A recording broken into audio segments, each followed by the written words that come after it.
ลิปตอนที่หนึ่งณโอกาสบัดนี้ นะโมตัสสะภะคะวะโตอะระหะโตสัมมาสัมพุทธัสสะสาธุโบดุราสปุริสะตั้งหลายนิยายนี้จะกล่าวจาด้วยเจ้าปรมจารีได้ทุกขีโศกหมายห้องลำไห้บิงบอนนอนเหนือดินบ่มีศาสตร์อดอยากเขาแหลกอาหารยินทุกผ่านนักเกให้หาแม่และพี่ใจเดียวโตกลางเปรียวตุกใหญ่นอนนั่งให้รำกำผ่านวันนั้นและนะอันว่าเจ้าคัดติญะวงศาผ่านแผ่วกันรุ่งแจ้งแล้วบ่หาน้องแก้วปอกขึ้นมาเจ้าก็ไก่กาลงจากภาศาสค้อนใบขาดกับโตนขึ้นขี่รถมงคลขับกว่าเถิงต้าน้ำกงกา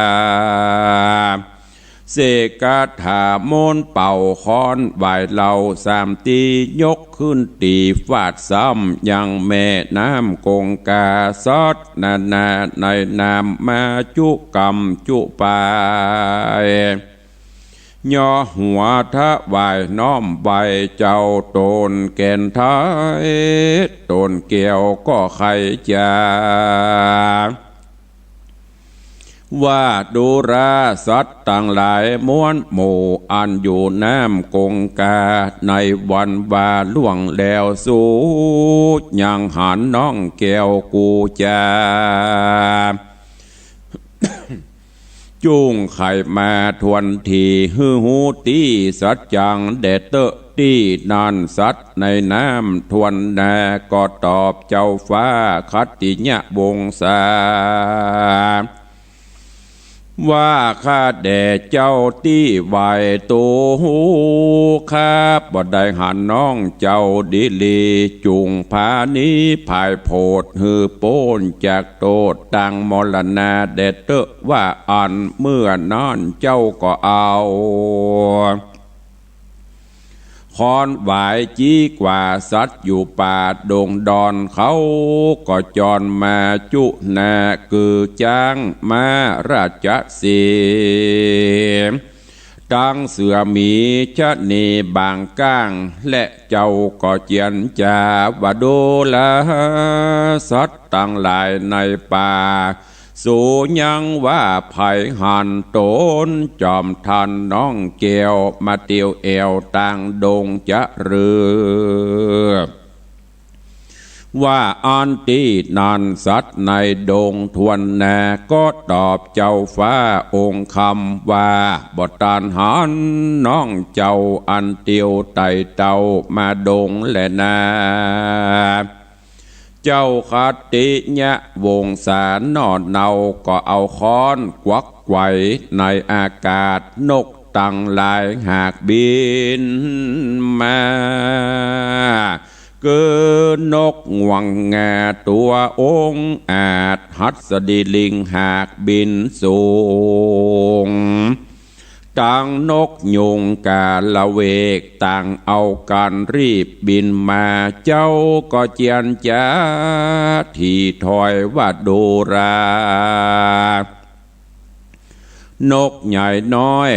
นาอันบินบนไปมาในอากาศหรือหากินอาสะไหลในดงตาลสู่ยังหันน้องข้าคือเจ้านอนลาปรมจารีจะหรือว่าอันที่นันนกนาน้อยใหญ่ก็ขับไว้วันตาว่าในวันวานีแล้วได้ยินเจ้าบินบนไปสู่โหนเมืองสังกัดสานกรผู้ข้าบอกตามมีเลนาว่าอันนาตีนั่นอันวานกนา ผู้รักษายังอากาศแห่งนางน้อยนาดลิลัวแดงก็ทูลแจงว่ากาหันจินนามันนอพระเจ้านอพระสัทธาเจ้าคัตติญะวงศาเจ้าก็ทำกาเทาว่าดูรากรรมอากาเทามึงยังหันยังน้องคากูจาว่าอ่อนกาก็ขับไว้ว่าคาแด่พระบาทไทยราชาบัดนี้นะพญาสังกัสนกรเอาน้องพระผู้ทอนใส่คอกไว้จักตายหรือยังบ่หูได้ขอเจ้าตี้ว่าไอจุงไปปั่นแดดเดอะกันหูแล้วโตนแก้วก็เหลวหลังมาถึงยังภาษาดก็ฮืออมาตีกองคนไหลนองจุกรรมมีมากลำจุคนเต้านำปนออกแน่จ้างศึกกระใส่ไว้แม่อาจารย์นายฮิเห็นโยธาแลนเป็นสายเสนาลายอ่านอ่างข้ามตาตั้งดงเดาดงนากันเสนาไปลอดเบียงแก้วยอดสั่งกัดสาปุลีลงจากหัตถีจ้างแก้วแล้วขึ้นสู่หอควางถามเกสรถามนางไก่สอนดอกไม้ว่าน้องนอไทยกูไปไหนคนใดมัดเอาไปใส่คอกจุงฮือบอกตามมีเดเตอว่าอันมือนางไก่สอนดอกไม้ก็คุกเข่าไว้เจียนจาว่าข้าแด่มหาราชเจ้าข้าน้องเนาขอเล่าตามมีวันหัวตีแต่ก่อนก็บ่หอนเป็นสางตั้งแต่แม่เก็บข้ามาโซนสอ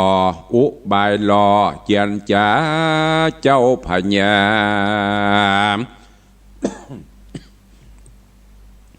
ตนป้อก็หือพวกคาคนหลายหลากมามัดลากเจ้าใส่คอกขังก็มีแหละนาเมื่อนั้นเจ้าคัตติญะวงศาก็ถามแถมเล่าว่าแม่เก็บเจ้านั้นลูกตี้ได้มาเป็นคนประหลาดต่างดาวหรือว่าเป็นข้าเต้าเกิดในเมืองนันจากเมื่อนั้นนางไก่สอนดอกไม้ก็ขับไว้เจ้าคัตติญะวงศาว่าเปิ้นหลงเมืองมาต่างดาวเป็นเมียน้อยเต้าปรณสีมันบอดีมี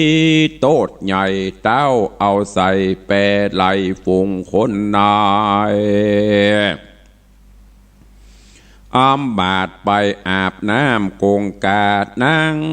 ลอยมาปะใส่จริงเอามาหือป้อไทยราชาป้อเปตาเจ้าฟ้าก็หือมาเป็นแม่นมคาดิลีตีนานเจ้าคัตติญะวงศานอละก็หูว่าเป็นแม่นาชื่อกาไว้ยินเจ็บใจบ่แล้วก็ลงจากผาสาดแก้วและเตียวไปเถิงนายน้องลาตี้เปิ้นเอาควาใส่คอกขังเอาค้อนวายคำมาฟาดเชือกมัดขาดลุยลายเอาใจน้องไทยแล้วก็ร้องไห้ซึ่งกันไปมา เจ้าคัตติญะวงศาก็โกธาโคดกลาห้องเอาพวกคาคนไปเถิงตึงในภาษาทแห่งนางบาปกาวายมันหนีไปบอดใดเนียแนบบีให้โซกาเจ้าคัตติญะวงศาปีอีกเก้าก็บอกแก่เจ้าปรมจารีว่านางนี้นาเป็นแม่นาเราลาแต่ก่อนเฮาสองน้อยอ่อนตกกงกาก็เหตุนางนี้นาโซนสอป้อพญาเจ้าจริงเอาเฮาใส่แปรไหลสองสายใจพี่น้องหกสู่ห้องถึงตัวกำผมหัวจักลากค้อนแสฟาดไหลตีขี้ปอดไหลเบิกบากแล้วก็ลากลงไปเถิงตีขันใดภาษาทแผ่นดินบ่อาจจักอยู่ใดก็ยะจ้องไว้สรุปเอานางไปตกวางในอเวใน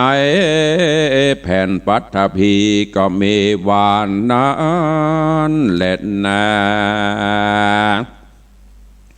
นิธิตังขีญาสังวันนาวิเศษจากห้องเหตุธรรมเทศนาหมูหินผูกทวนตี10ตอนที่1ก็บังกรมสมเรศสเดช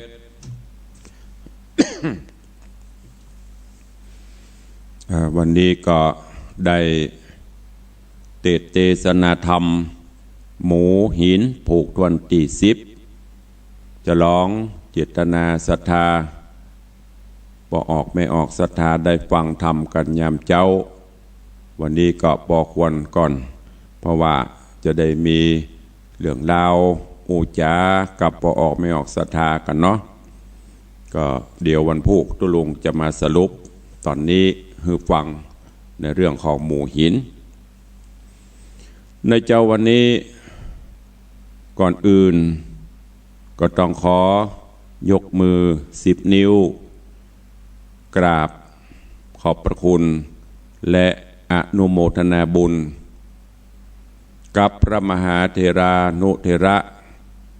เจ้าคณะพระสังฆาธิการภิกขุสงฆ์สามเณรจุตนจุองค์ที่ได้โปรดเมตตามาในงานอันหมายมีประเดชพระคุณหลวงพ่อท่านเจ้าคุณพระเทพปริยัติเจ้าคณะจังหวัดเชียงใหม่ประเดชพระคุณหลวงพ่อท่านเจ้าคุณพระเทพรัตนนายกท่านเจ้าคณะจังหวัดลำพูนพระเดชพระคุณหลวงพ่อท่านเจ้าคุณพระเทพสิงหวรจารย์รองเจ้าคณะจังหวัดเชียงใหม่ตลอดจนพระมหาเถระพระสงฆ์องค์เนน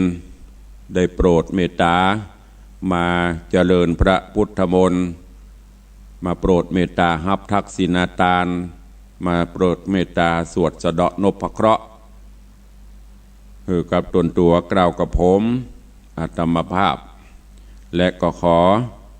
อนุโมทนาขอบคุณขอบอกขอบใจเป็นอย่างสูงยิ่ง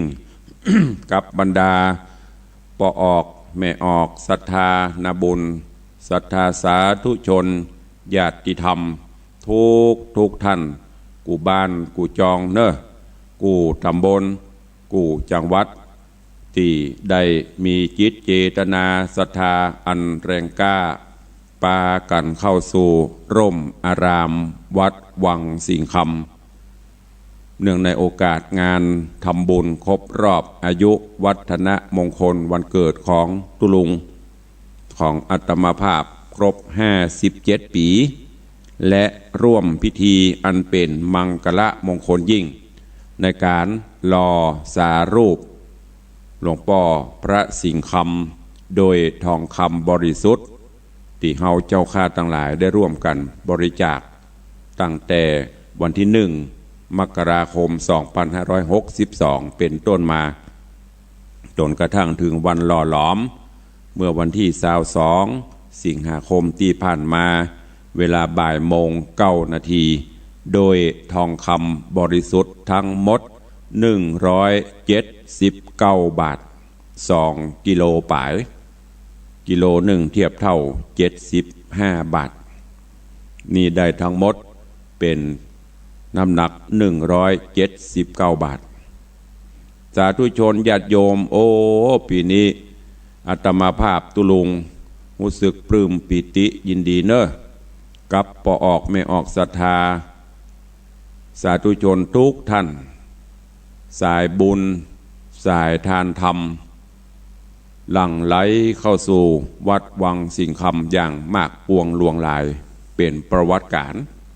เฮาว่ากูปีหลายแล้วปีนี้หลายขึ้นนักขึ้นกว่าปีนี้เป็นปีที่10ที่ได้ร่วมกันโดยตุลุงก็ได้แจ้งฮือญาติธรรมเขาแล้วว่าปีหนึ่งเฮามาพบมาปะกันเป็นวันรวมญาติธรรมในรายการมรดกธรรมกับเมืองก็ได้รับเมตตาจิตเมตตาธรรมอันสูงยิ่งจากปออกไม่ออกศรัทธาอันเปรียบเสมือนเป็นป่อเป็นแม่เป็นปีเป็นน้องเนาะคือความเมตตาอินดูเดินต่างจากบ้านจากจองถึงแม้นฟ้าฝนจะตกแต่ก็บ่เป็นอุปสรรคโรคภัยไข้เจ็บระบาดก็บ่เป็นอุปสรรคทีแรกอาตมาภาพก็นึกว่าหน้าฟ้าหน้าฝนตัวหน้าโรคระบาดตัวศรัทธาก็คงจะมาบ่หลายเพราะสังเกตจากก่อนงานศรัทธาก็ทยอยกันมาเรื่อยๆแต่ก็เกินคาดวันงานปรากฏว่าเต็มไปทุกซอกทุกมุมวัดวังสิงคำกีดแคบไปโดยถนัดเก้าอี้3,000 กว่าตัวเต็มหมดตลอดจนบัดเต่าแต่นั้นโฮงตาลญาติธรรมญาติโยมหลายบ้านหลายจองก็ได้เอามาห่วมกันตึงข้าวนมเส้นตึงกินหลับผ่องตึงแกงตึงยังข้าวพัดน้ำมันยังมีสปะสปันเนอะ50-60 กว่าโฮงตาลได้เอามาร่วมกันตุลุงกับบ่ฮู้อาตมากับบ่ฮู้จะตอบแทน บุญคุณอันยิ่งใหญ่ที่ปออกไม่ออกศรัทธามีฮือเนอะกับตุลุงกับอาตมาภาพตื่นตันใจปลื้มอกปลื้มใจว่าเฮาเป็นนี่บุญคุณศรัทธาแถมนักอยู่โลกเฮาได้เตดน้ำเตดธรรมเพื่อปนฟังก็คงจะมีตะเอียเนอะที่จะทดแทนบุญคุณของปออกไม่ออกศรัทธาโดยการเอาเสียงเนี้ยมาทดมาแทนเอาน้ำเอาธรรมคำสอนเนอะมาฉลองศรัทธาสมนากูลแทนกูลปออกไม่ออกศรัทธาอาตมาภาพตุลุงก็ต้องขอกราบสุมาอภัยและก็ขออภัยกับพระมหาเถระพระสงฆ์องค์ข้าเจ้าตลอดจนปออกไม่ออกศรัทธานบุญเนอะหากแม้นจะมีสิ่งหนึ่งสิ่งใดขาดตกบกพร่องบ่ได้บ่ได้จ๋าหรือกิริยาวาจาอันใดที่ได้ได้จ๋าออกไปผ่านทางไมโครโฟนก็ดีหรือได้ได้จ๋าหยอกล้อเล่นโดยจิตเจตนาอันบริสุทธิ์เนอะบ่ได้มีกิจอันอื่นตื่นตันใจตอนฮับปอนก็ดีตอนแจกของที่ระลึกก็ดีแต่พ่องเล่นพ่องเนอะบ่แต่ส่วนมากจะเป็นเล่นด้วยความที่ดีใจบางเทื่อก็ลืมตัวไปก็มี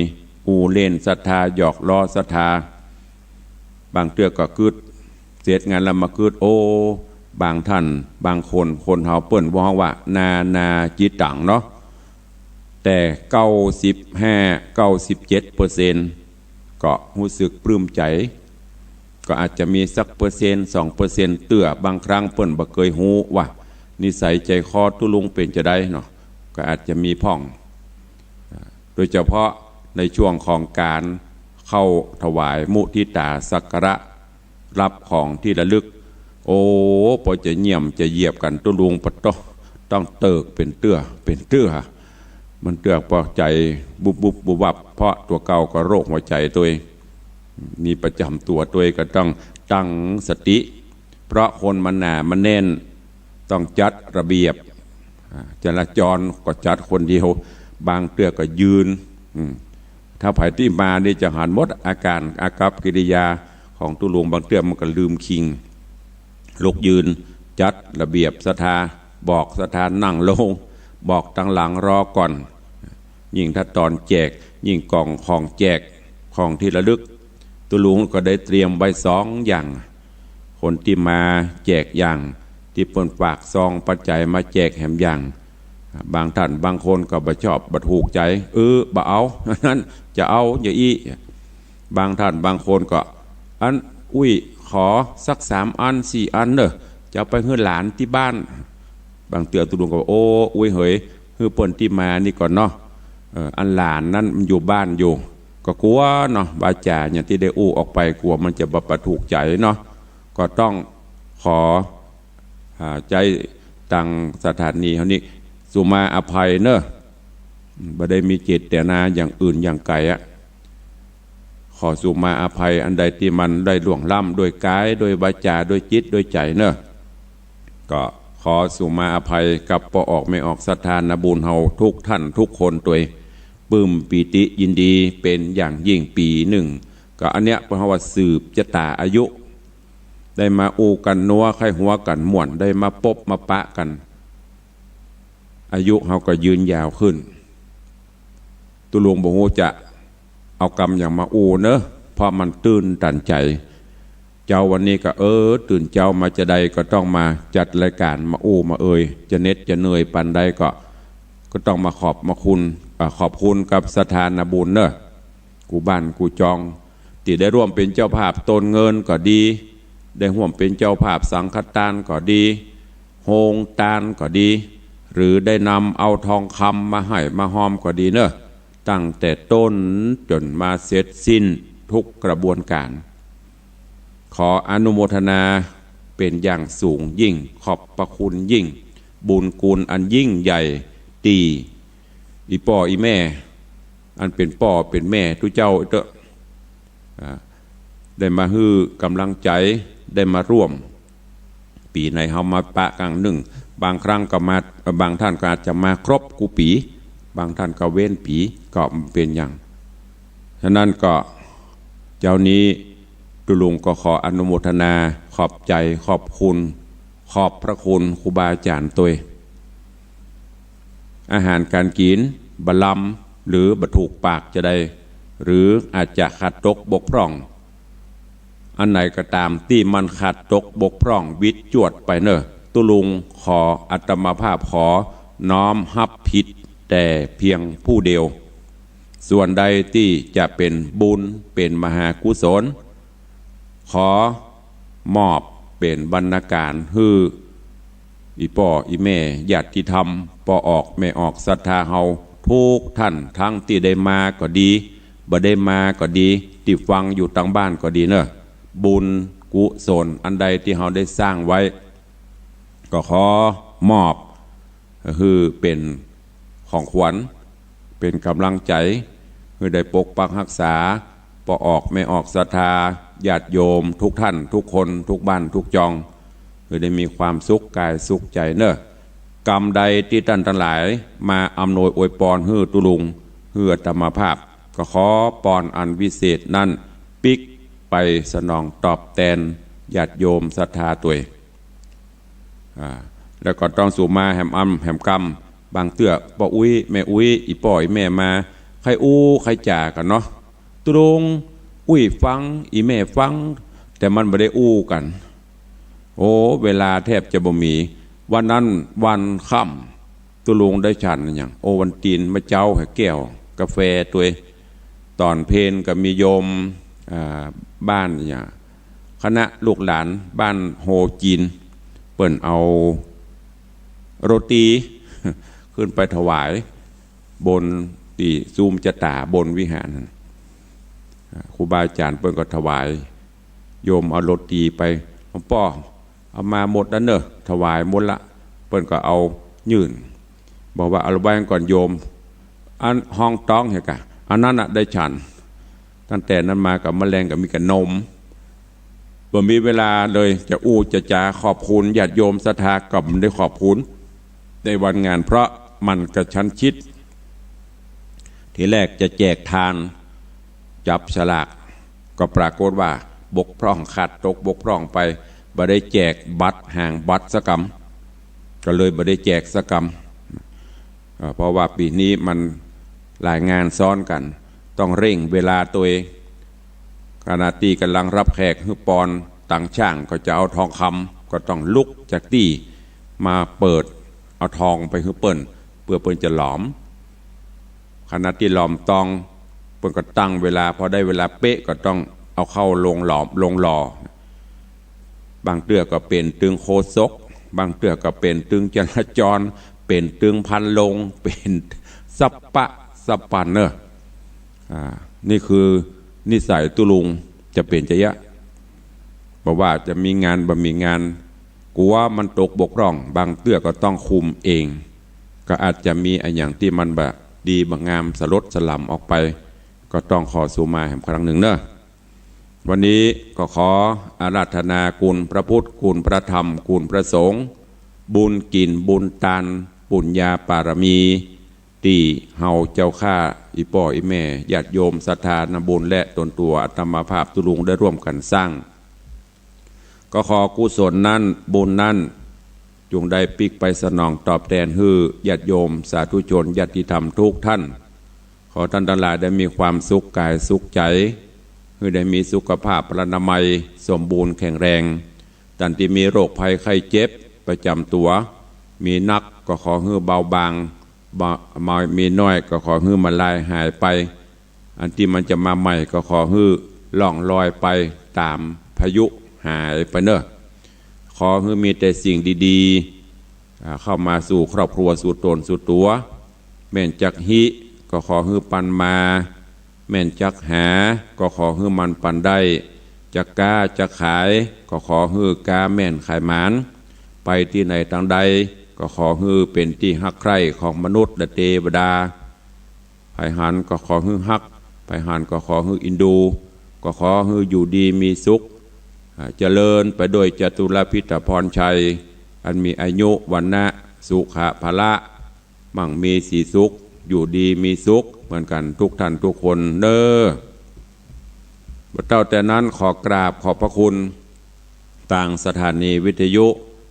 กระจายเสียงบอกว่าจะเป็นท่านผู้อำนวยการสถานีวิทยุวัดฝ่ายหิน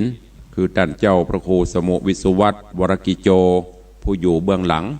สถานีดังบดังดีบดีอยู่ที่ท่านเจ้าองค์นี้ก็ได้เมตตาส่งทีมงานการถ่ายทอดสดมาอำนวยการถ่ายทอดสดตั้งแต่วันที่20ตอนบ่ายวันเตรียมงาน21ตลอดงาน22ตลอดงานต้องขอกราบขอบพระคุณบรรณาโอกาสนี้ตัวตลอดจนดังสถานีวิทยุวัดหนองกายสถานีวิทยุคลื่นสีขาวเพื่อเจ้าประชาในเมตตาของท่านเจ้าอาจารย์พระครูอภิวัฒนวิกรม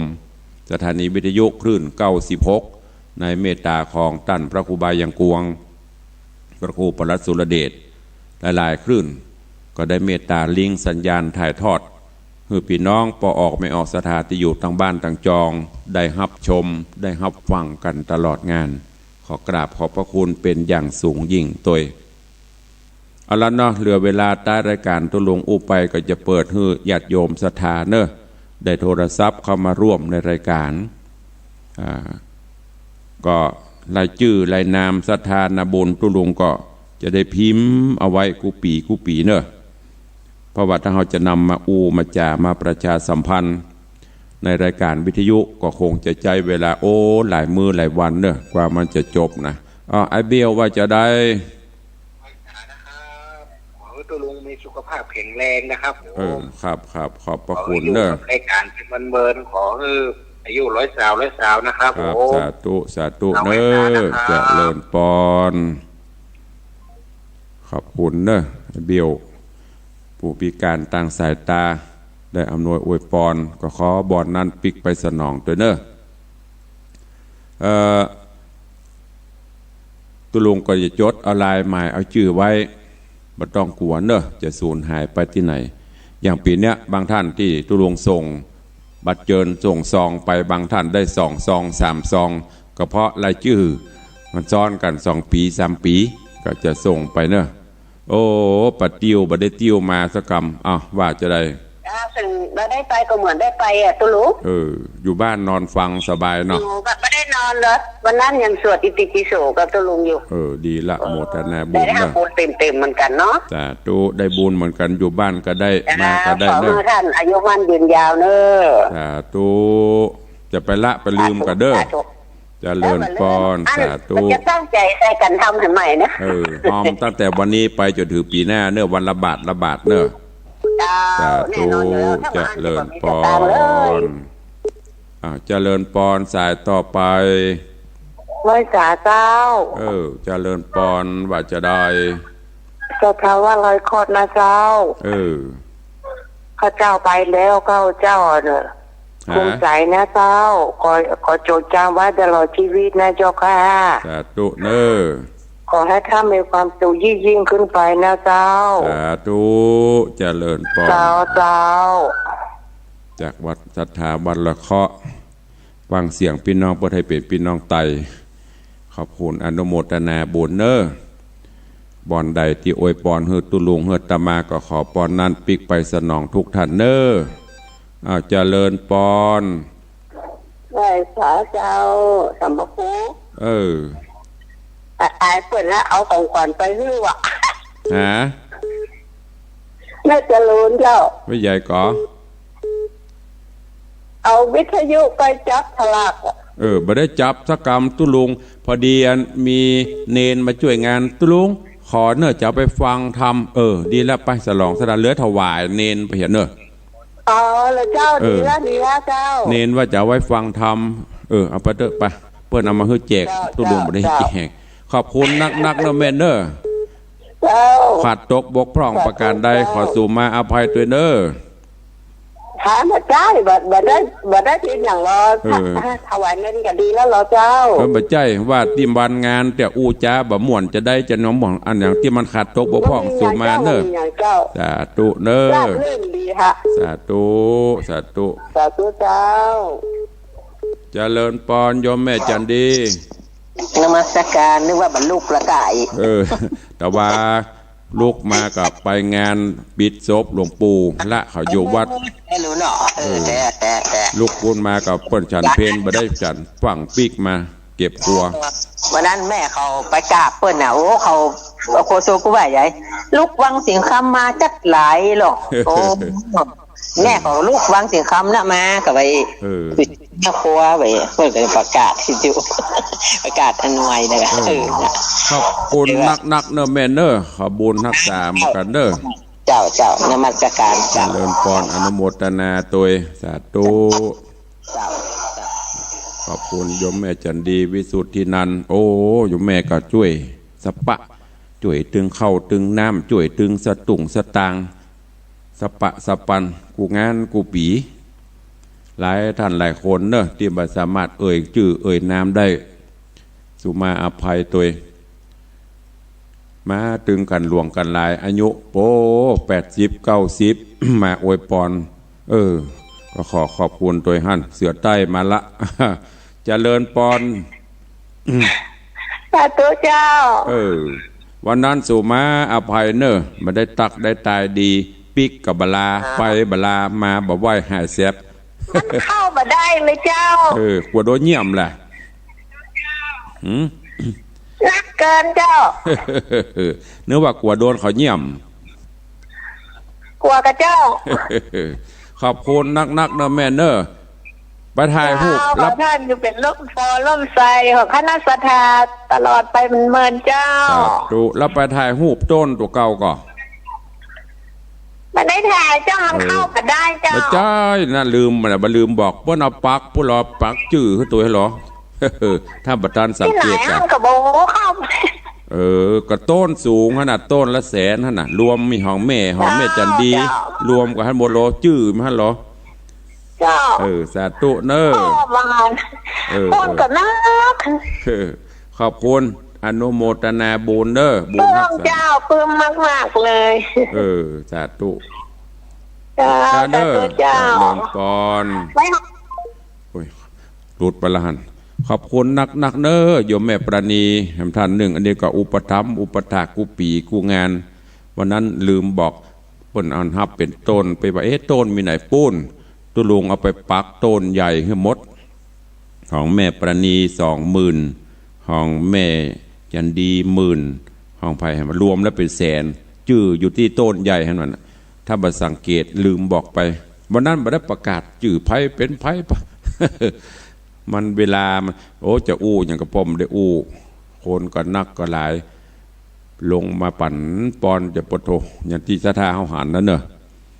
มีปลายแหมที่มาใครจะบรรยายบรรยากาศที่มาพ่องโทรเข้ามาเหลือเวลาทำสักประมาณ 2-3 นาทีเนอะไปมาแล้วเป็นจะได้พ่องหันภาพแล้วเขาบะม่วนอีกะ ก็ว่าประทับใจจะได้พ่องโทรเข้ามาเนอะขอบคุณประตังพี่น้องเจียงไฮ้ด้วยนะพี่น้องเจียงไฮ้นี่ก็หนาแน่นมาหลายบ้านหลายจองปีนี้เอาโฮงตาลมาตัวแหมเนี่ยใจถึงใจแต่ปุ่นอยากกินอยาว่าจากเจียงไฮ้ปุ่นมาตั้งโฮงตาลพี่น้องตั้งเบียงป่าเป้ากับตั้งแม่ลาวตั้งอย่างในเบียงหลายบ้านหลายจองเจียงไฮ้นี่ก็มานักเพราะก็เป็นแฟนครับในรายการมรดกธรรมมะขำยำคืนสถานีวิทยุวัดพระแก้วหรือว่าสถานีวิทยุเชียงไฮ้เปิ้นลิงเปิ้นออกหืดถึงวันพี่น้องมากันกู้ปีพี่น้องตั้งแม่ข้าวต้มพ่องตั้งปอกแยกปอกขุนในเวียงเชียงไฮ้นี่ตั้งแม่ลาวตั้งเวียงป่าเป้าขนาดฝนตกน้ำท่วมน้ำหนองเปิ้นก็มากันอยู่